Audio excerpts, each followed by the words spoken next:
All right, folks, we're going to be talking about the Alabama-Oklahoma first round of the college football playoff. And Adam, you want to bring our next guest in? Sure. So, like Chris said, Friday night is a rematch of an SEC game that took place earlier this year with Oklahoma and Alabama. Oklahoma won in Tuscaloosa, and now Alabama is looking for a little revenge in Norman. Well, joining us now to preview the game from Bama Central is Katie Wyndham. So, Katie, thank you so much for joining us, and let's talk about Alabama. After their loss to Florida State, to start the season, quarterback Ty Simpson has looked really, really good. Head coach Kalen DeBoer has been solid this year, and they're looking for a little revenge, like I said earlier. Versus Oklahoma. So, how can Alabama improve on what they saw the first time around versus Oklahoma this time in Norman? Yeah, sorry for interrupting there. Okay. Really, the first matchup with Oklahoma was kind of strange in that Alabama basically doubled them up in yards. They have not been good at running the ball this year, but were pretty good against a really strong Sooner defense. But there was really kind of 5 key plays in that game that I think if they would have gone in the other direction, that Alabama would have won. Alabama had 3 turnovers, and then they allowed Oklahoma to have a big punt return, and then they also missed a field goal. And I think if any one of those 5 plays happened a different way, Alabama would have won that game. So I think it's kind of repeating some of those things you did well in that first game. I think the biggest key for Alabama, they lost the turnover battle in that game 3-0, I believe. That was the first time all season that they did not force a turnover, and then they did it again this past week, or I guess 2 weeks ago in the SEC title game. Obviously, they lost both those games. They've been a team that's been really good at turning the ball over so far this season, and so I think the defense needs to force some turnovers this weekend, and then I think Ty Simpson and the offense need to do a better job of holding on to the ball. Yeah. Well, they played like what, November 15th. So this is a totally different teams from both those teams. Like Oklahoma, didn't get to the SEC title game, but Alabama did. But they lost to Georgia. So I guess Alabama has a little leg up on Oklahoma because they haven't played in Oklahoma will be playing a month later, pretty much. Yeah, it's really crazy. Yeah. Yeah, with it, Alabama's coming off a game that they just played somebody that they had already played this season. There was a huge gap between those 2 Georgia games. This one's shorter, so I don't know if there's really a ton different on these 2 teams besides maybe the health of some players, and that kind of goes both ways. Some guys that weren't available last time that will be this time, and then vice versa. Specifically for Oklahoma, they have R. Mason Thomas, I think, who's supposed to be coming back for them on defense, who's a big impact player. And then Alabama has some guys coming back from injury from the last couple of weeks too. And so, yeah, these 2 teams are pretty familiar with each other. I guess in some ways it depends on, how you look at it. Oklahoma should be a little bit fresher because they've had an extra week off, didn't have to play conference championship weekend. Alabama was just out there in another super physical game. But I think if you look at obviously we have a very small sample size. Last year was just the first year of the 12-team playoff. But I think every team that had the first round bye ended up losing, right? Or something like that. I think teams that have waited longer have not had as much success. So I think it kind of is a good period for Alabama, the kind of a little less than 2 weeks off they had to get a couple guys healthy, but still guys are kind of coming off some game action. Yeah. Adam, you have another question? Go ahead. So, I mentioned Ty Simpson, and he has had a solid year in Tuscaloosa. The first game of the year against Florida State in Tallahassee wasn't the way he wanted, to start. But he some incredible games he's had. So, what makes Ty Simpson a really strong quarterback going into this game versus Oklahoma on Friday night? Yeah, I think Ty, for the most part for this year, has kind of stepped up in critical moments. I think that first game of the year was his first true start, or it was his first start in college, and he just maybe wasn't ready when the pressure came, when the mistakes happened, when they fell behind. And other than that, he's done pretty well until the last couple of weeks. But I think really what makes Ty so good and why he can be good for Alabama this week is that when he wants to, he can make some really incredible throws that other quarterbacks just don't make. The problem is lately he hasn't been making those throws as much. I think for him, it's really going to come down to what kind of protection he gets from the offensive line, and then if he can make good decisions with the ball. Because like I talked about in that last matchup with Oklahoma, they turned it over 3 times, which one of those was, I believe, a sack fumble, and then he had a pick 6 early on. And then the other turnover was on special teams. So all 3 of them weren't on him, but he's got to make good decisions with the ball. And that's not just turnovers. That's also sacks. That's getting rid of the ball when he needs to, and not trying to make the hero play, and just make the right play that's going to either gain yards for his team or certainly not lose them, because Oklahoma has the type of defense that you don't want to get behind the sticks against, just because they have a really strong defensive front, defense as a whole. Yeah, is it great to have your coach not being picked by any teams? Because I heard Michigan wanted your coach, and I'm glad he's staying in Tuscaloosa, because that's something that you don't want to mess up right now with the college football playoff, having a coach thinking about another program and have a coach Friday night. So now he could focus on what he's doing, and, that's a great thing. Yeah, for sure. It's always hard to take coaches at their words in this necessarily, because, obviously Alabama's most decorated coach is Nick Saban, and he, before he came to Alabama, said he wasn't going to leave the Dolphins and come to Alabama. And what did he do? He came to Alabama. So Kalen DeBoer released a statement yesterday that said he was very happy in Tuscaloosa. He was asked directly today at our press conference, were you planning or not? Are you planning? Are you going to be the Alabama head coach next year? He kind of danced around it, was asked again. So is that a yes? And then he said yes. So, yeah, that is good if that's true and he's really locked in, which he seems to be. I probably wouldn't want to go to Michigan right now, and just kind of the hot mess that program has been over the last couple of years. I mean, it's hard to say that because they won a national title 2 years ago, but just some of the off-the-field drama that in some ways the Michigan job would make sense for him. He's a Midwestern guy, has spent a lot of time in his coaching career in that kind of area, but also – it wouldn't necessarily make sense to leave Alabama right now. And I think they're willing to fully invest in him. So it's good that he's kind of been able to squash those rumors so that he and the team can fully focus on making a playoff run starting on Friday. Yeah, I think that whole Michigan thing is just weird. Went from like the guy lost to Ohio State, and also was it over the weekend or Friday or something like that? He just went bonkers. It's like, what the heck is going on with you? I know losing to Ohio State is hard, but geez, but I'm glad your coach is staying there, because I think you guys need to establish. He needs to establish his own offense and all that stuff. So it's like way everything goes, and like he did in Washington. He's taking over from Nick Saban, and people don't realize replacing a legend, it takes a while. So it's really a long time. Yeah, for sure. I think he has not. Definitely last year, his first year in Tuscaloosa, was not able to run the offense he wanted, and just with the personnel he had. And I don't think this year he's fully been able to do it either. Obviously, they haven't been able to run the ball. So I think the more time he has, and like, it's not like this season has been a failure. Obviously, they're in the college football playoff. They bounced back from that season opening loss. They technically won the SEC regular season. Not that there's any sort of trophy or anything given out for that, but they were, the 1 seed in the SEC. So it's been a pretty successful year for year 2. I think, obviously people in Tuscaloosa aren't going to be super happy if they lose in the first round of the playoffs, but that's just life and expectation level at Alabama.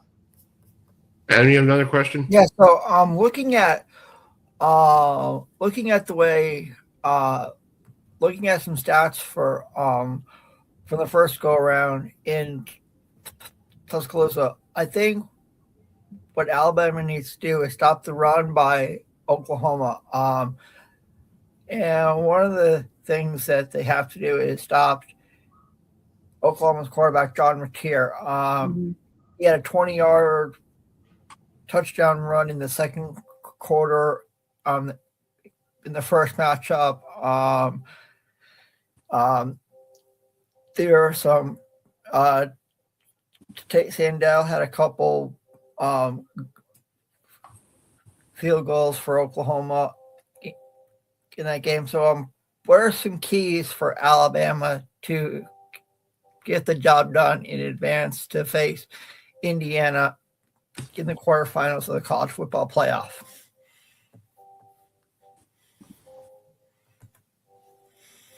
I don't know. Can she hear us? Katie, Katie, can you hear us? I don't know. Something happened. Katie, you there? I think she's froze. I think you did. All right, let me pause it here. Go ahead. Yeah, I think I think you hit on some of the keys with Alabama. That touchdown by John Mateer.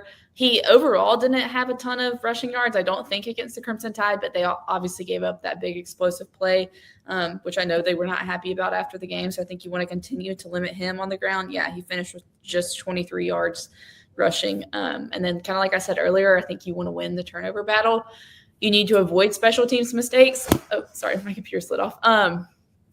Like I said, in that last game, they had the fumble on the punt return and they missed a field goal. When you're on the road, especially in an environment like Oklahoma in a playoff game, I feel like if you miss a field goal, that can really give the crowd a ton of momentum.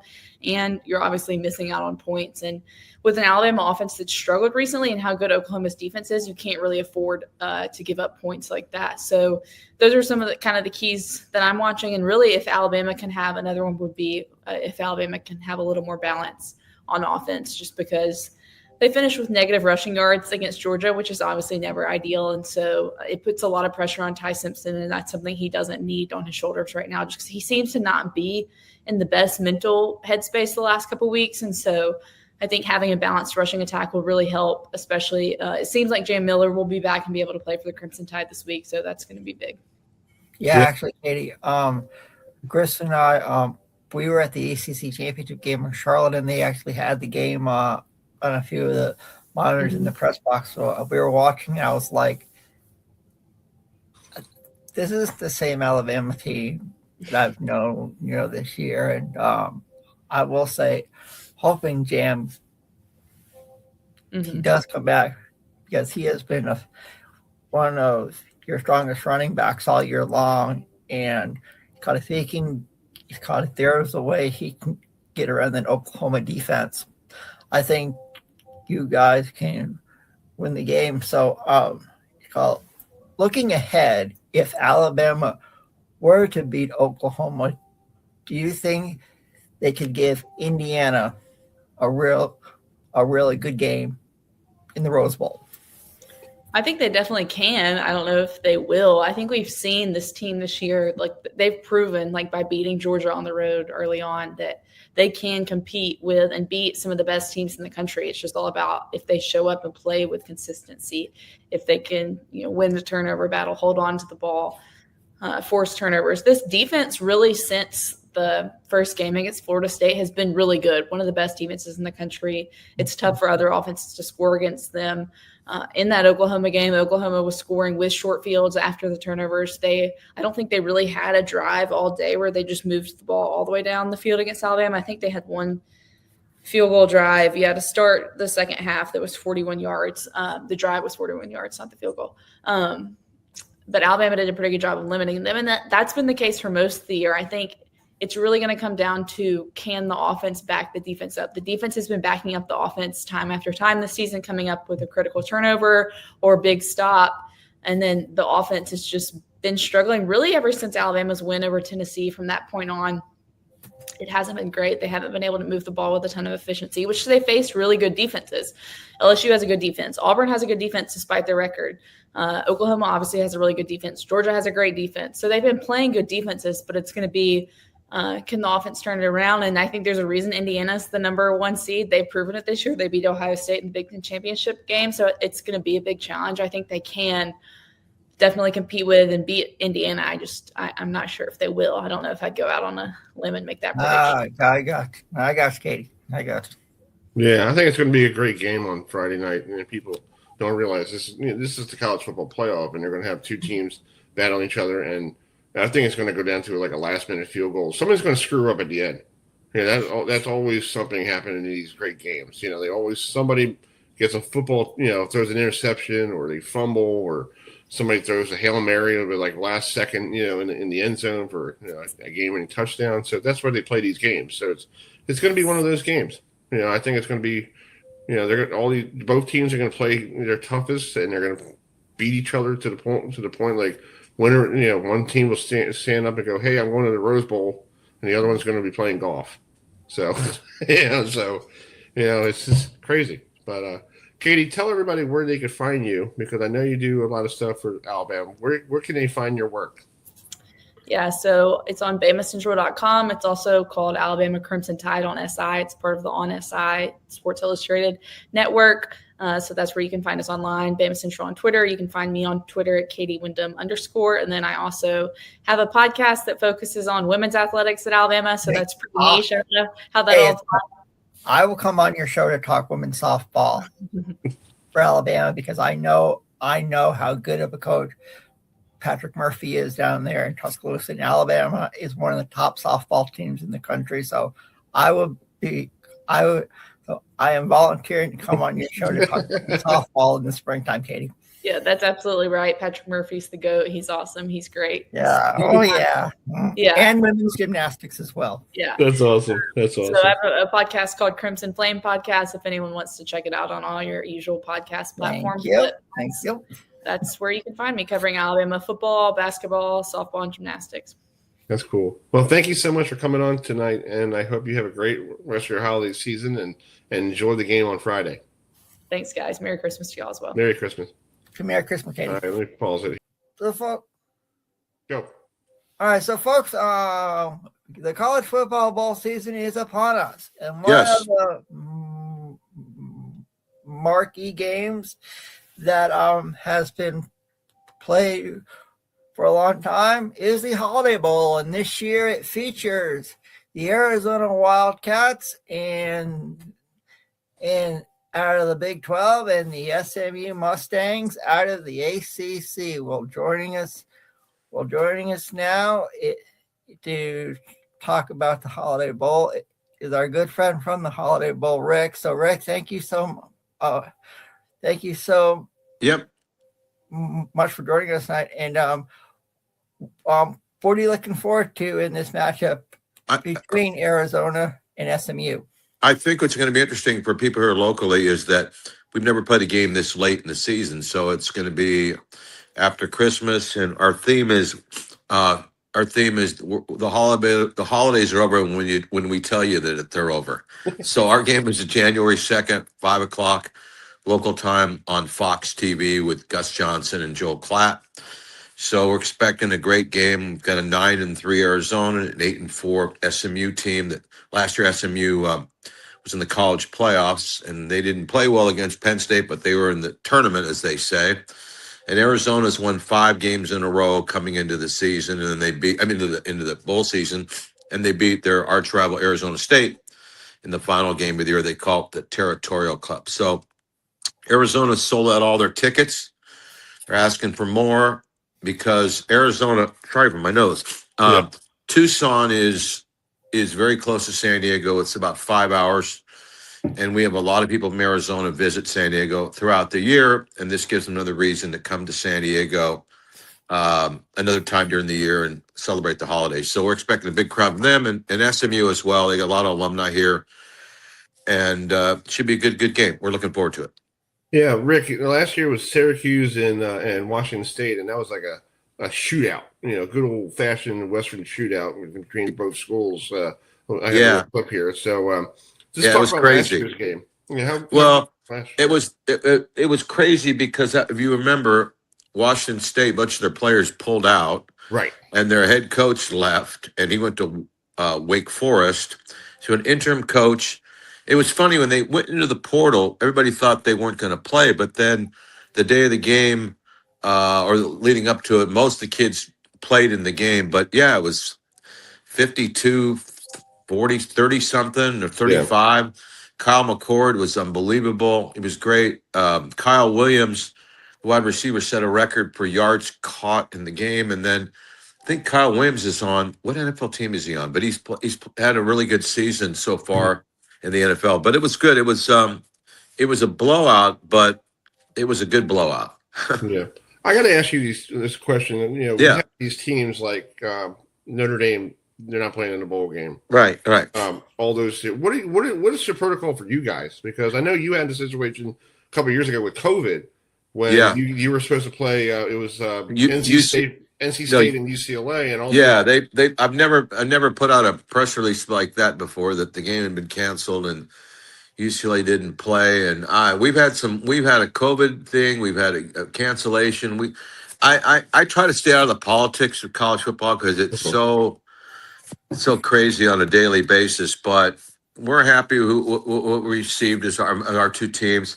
The Notre Dame thing was unfortunate, and I don't know how they're going to solve all the problems with college football because you guys are living this every day. So we know that it's 12 teams this year and the 13th team is upset. So next year they'll go whatever. Then they go to 24. The 25th team will be upset. So it's like you see in college basketball. There's 64. 65. Now it's 60. Now the team that's 70th is upset. So I mean, I don't know the answer, but it does look really weird from an outside. I mean, I'm inside, but outside, James Madison playing Oregon looks a little different than Oregon playing Notre Dame. Right. That's all. I mean, there's nothing. I love it. That they had a great year and terrific for all their kids, and it's wonderful for their livelihood and playing college football. But it just looks weird that Notre Dame's not in there, or Tulane versus Ole Miss. I mean, it's just, you know what I mean. I'm not going to play politics, but there's something wrong. There's something going on. I'm not on that committee, but it looks kind of weird. Well, it's weird with all this stuff because we followed all the college football, and now we have that transfer portal. And you have all these kids who actually go to 7 different schools in 7 different years. Right. And why are you going to the NFL when you're making more money in college? Right. Dumb. I just thought of the thing last year with Quinn Ewers, the kid from Texas who went to Miami Dolphins. He probably was told he was going to go in the 2nd round or the 3rd round, and he went in the 7th, just like you're saying. Right. He'd probably make more money to stay at Texas than be a 7th round pick of the Miami Dolphins. I'm agreeing with you. Yeah, it's stupid. It's like why go to the NFL? You got all these like endorsements now. Like we talked to some of these players, they have like the local pizza joint, sponsoring them, or they have or the guy in Clemson, DJ Ongole, who was sponsored by Dr. Pepper. I'm like, what are you guys doing here? This is ruining college sports. It's like you're making it into like, and Adam and I were talking about this in the summertime. We're gonna have probably free agency in college football. Right. Like, you're going to have some team who was like, we'll say a good example, let's use Maryland as an example. They're 4-8, and they have Washington as their quarterback. They could trade Washington to Texas to get that money back. This is how dumb college football is turning into now. It's turning into the minor leagues of the NFL. Well, it always has been, and now it really is, and it's the great feeding ground, and it's out of control. It is. It's funny. I hope these kids who get advice from their relatives and friends, and that they also tell them that they got to pay their taxes on this that they're getting. I mean, I can already see that happening. Like, hey, I thought I was given this as a gift. Yeah, but you have to pay taxes on that $3 million. Like what? Because I can imagine they don't know that one's coming. No. And it's. What's funny is nobody will remember, young people don't remember, Kurt Flood from baseball or Andy's Messerschmidt from baseball. And they're going to forget that the guy in 5 years, they're going to forget that Ed O'Bannon was the guy at UCLA who started the NIL thing. Yeah. And they're not even going to remember who Ed O'Bannon is. Right. I remember him. And that guy wasn't that good anyway with UCLA. He was only part of the national championship team. He didn't go on to the NBA. Right. Yeah, he got upset that he was playing EA Sports one day, and they go, wait, that looks like me playing EA Sports. Why am I not getting paid with my name? And then now everybody is now getting paid for their name, and it's funny, Rick. If you go on these websites for these schools, they have an NL page, and and underneath there they say, if you want to go to a shop, click here. Wow. Like, why do I want to buy your merchandise if you're some, no offense, been, or you're not going to be something in the NFL? Why am I going to buy it? It's funny, back on the transfer portal thing for a second. Our game, I mean, we've got 2 coaches, Brent Brennan and Brett Lashley, that have they're securing their programs and they're staying, that whole, craziness that had happened a few weeks ago. But it's very interesting. I mean, I'm a publicist, but in the business that we're in, I can kind of see things that might be a storyline leading up to it. And our game is January 2nd, and the portal opens on January 2nd.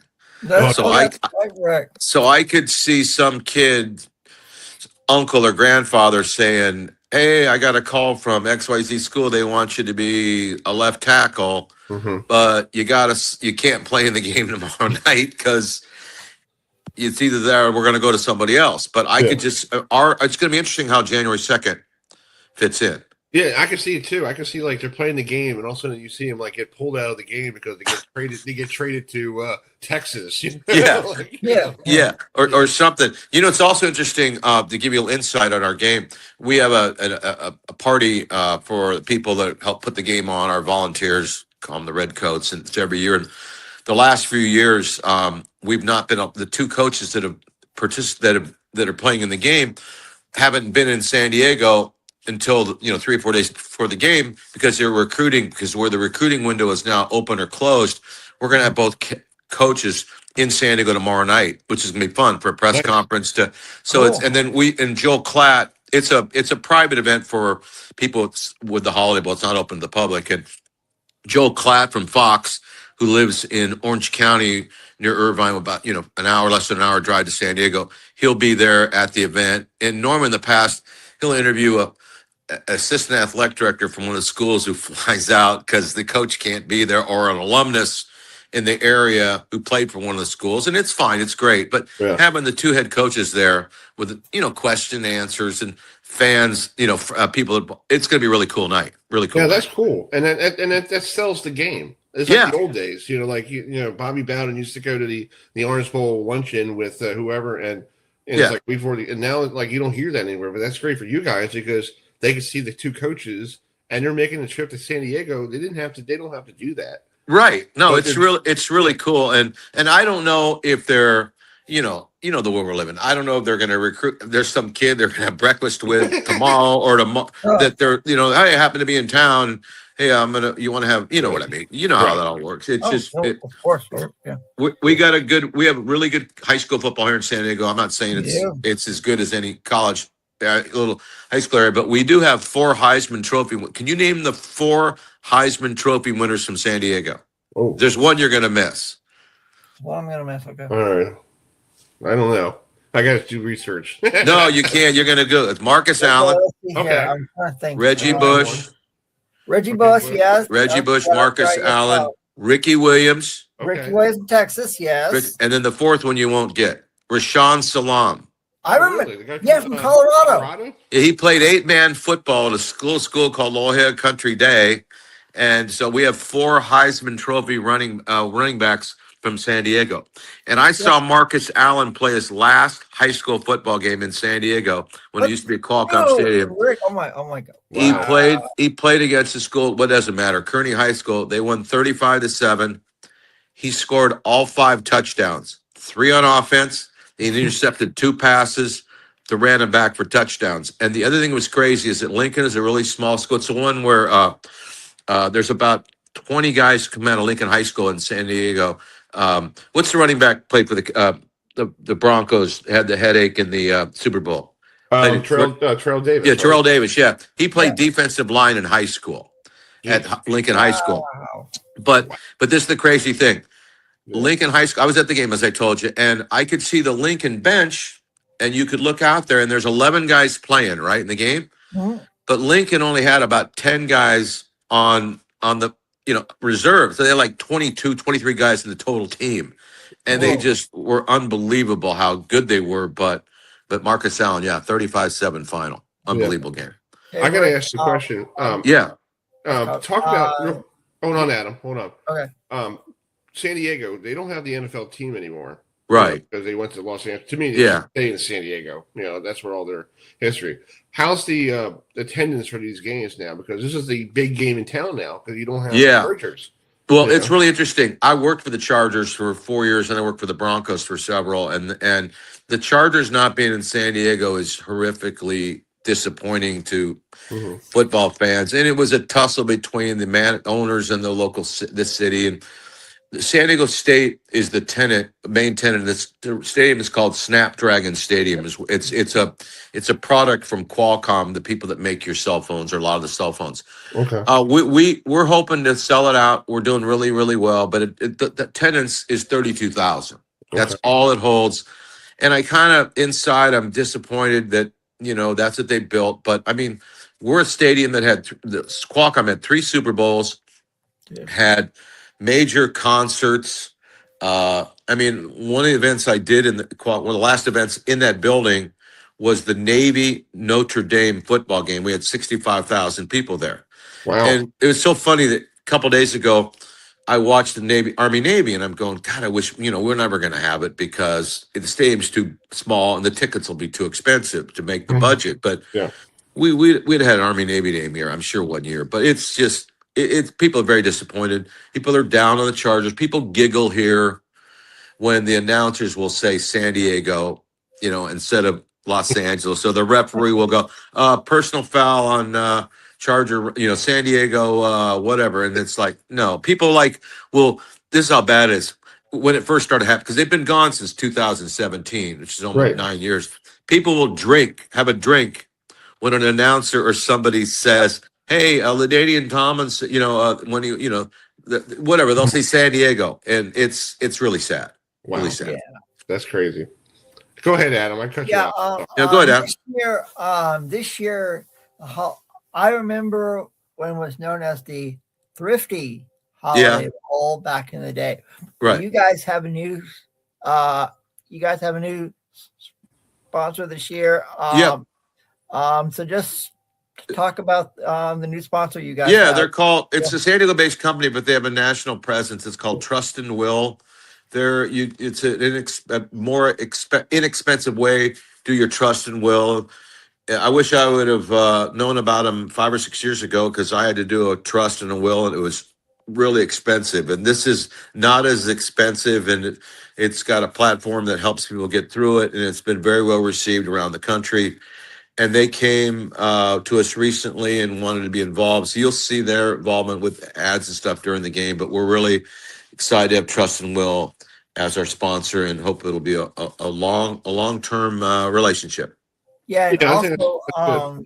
you guys have talk about your Holiday Bowl parade, because it's the I'm on your website. It's the America's largest balloon. Yeah, we parade, get a little people roll their eyes and go, well, what about Macy's? And Macy's doesn't have as many balloons as we do. That's why we say that. But obviously Macy's is the biggest balloon featured parade. So we have that. We have 5K run. We have first 10,000 people get to go to SeaWorld. The other thing interesting is our bowl is one of the things we do for the player. A couple things for the players. We do they get to go on an active aircraft carrier or ship. So this year they're on a ship called the USS Macon Island, MAKIN, Macon Island. When they arrive, they'll be there, and then we go to SeaWorld with them on the. They come on the 29th, and then we do the ship tour. Then we do SeaWorld, and they really get into it. They want to see some nuclear bombs and stuff, but they don't get to do that. But it's a really eye-opening experience for the athletes, and I'm looking forward to it. Yeah. It seems like it's going to be exciting out there. So yeah, we got a good game. We got a really good game. I'm not supposed to talk odds. Did you hit the button? No. I don't know. Rick, are you there? Hold on. Let me pause it here. I know that next year NASCAR is coming to San Diego. Yes. Having a race around the USS Coronado. So yeah. What's your take on having NASCAR come, to San Diego next year? Oh, it's great. It's great. People that I work for is called Sports San Diego. Yeah. And we bring events and sports commission stuff to San Diego. And we are fired up June 19th to the 21st. In fact, where I live in San Diego is an area called Mission Hills, and I can look out into the bay, and then I can see the Coronado North Island military base. And it's going to be June 19th to the 21st over Father's Day weekend. They're estimated we're selling a record number of tickets pre-sale already. It's going to be crazy, and we're really looking forward to it. That's going to be, I think, 3.5-mile track around the whole base and in and out, and it's a whole different thing. And then we just did a basketball tournament. Yeah, it's called the Radish Children's Invitational. Yeah, they pronounce it Rady Children's Invitational. We had TCU beat Wisconsin in the final. They also beat Florida, first game of the year. So in next year's games for basketball, we've got UCLA, Texas, St. Mary's, and Georgetown. So we're off to doing other things besides football. So it's busy and exciting times. Nice. Oh, yeah. Well, Rick, we'll let you go. I know you're busy, but thank you so much for taking some time this evening with us. And I love doing it. I mean, last year it didn't work. So that's right. This year it worked. So it did work. It did work. I'm excited. I always you guys are a lucky charm. I love doing your show. Thank you, Rick. Thank you. Thanks, guys. We'll see you soon. Okay, bye. Yeah, we'll see you soon, Rick. Okay, bye. Bye. All right, that's Rick. Sarassus. There, we did it. Director of Public Relations for Sports San Diego. San Diego, yes. So, all right, we're gonna